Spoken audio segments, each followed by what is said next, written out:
ҳамасола кормандони соҳаи тандурустии ноҳияи Вахш иди касбияшон ро ки ба зодрӯзи мутафаккири барҷастаи илмитӣ шайху раис Абуалӣ ибни Сино рост меояд, бо дастовардҳои арзандаи меҳнатӣ истиқбол менамоянд. کارمندان ساختار هسپیتالی کمک اولیه طبی، مرکزهای سالمی ریپرودوکتیوی، تشکل طرز حیات سالم، ویروس نارسایی، مسئولیت آدم و آن ساختارهایی که بهره سالمی جامعه کاربری می نمایند در مؤسسه تحصیلات میانه عمومی رقم 56 ناحیه جمع آمدند. سراول معاون رئیس ناحیه کارمندان ساحه را بخشیده به عید کسبیشان شادباش گفته در فعالیت من بعدشان برای و کامیابی ها را تمنا کردند.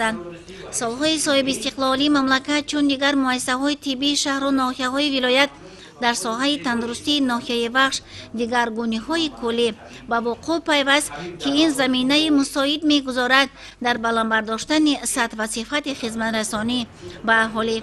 طی 2 سال اخیر در بیمارخانه مرکزی و مرکزهای سلامتی دهاتی ناحیه که پوره برقرارسازی و از تعمیر خوشصفت برآورده شده‌اند، کارمندان ساحه امکانیت پیدا نمودند که خدمت رسانی را به ساکنان و نیازمندان باز هم پرزورتر سازند. ذکر گردید که سال تا سال ساحه طب رشد می کند. دولت و حکومت به این ساحه حیاتاً مهم و افضلیتناک توجه زیاد ظاهر می نماید. کارمندان ساحه تندرستی را می باید در نوبت خود خدمت رسانی را به اهالی در سطح بلند طبی قرار دهند. دیگر برآمد کنندگان از دستاورد و پیشروی های ساحه ابراز نظر نموده تاکید داشتند که واقعا در مؤسسه های طبی ناحیه بعدی با شرایط مساعد و مجهز گردانی تجهیزات معاصر طبی کاربری جان گشته و با دستگیری مقامات های داخلدار چند از طبیبان به تکمیل اختصاص فرا گرفته شدند که می توانند اصول های نوی تشخیص و طبابت را راه اندازی نمایند.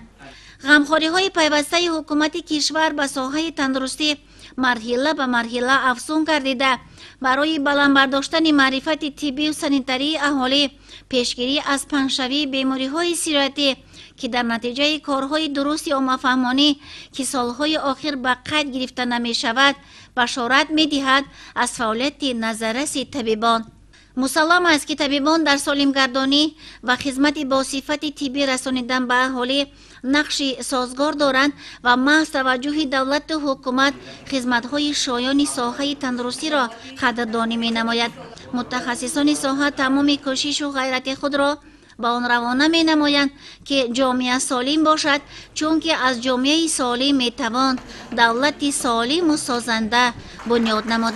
اهل فرهنگ ناحیه وخش دستگل سرشار از سرود و ترانه های دلنشین که افاده کننده وطن دوستی و خویشتن شناسی و پاسداشتن ارزش های ملی را پیشکش حاضرین گردانیدند.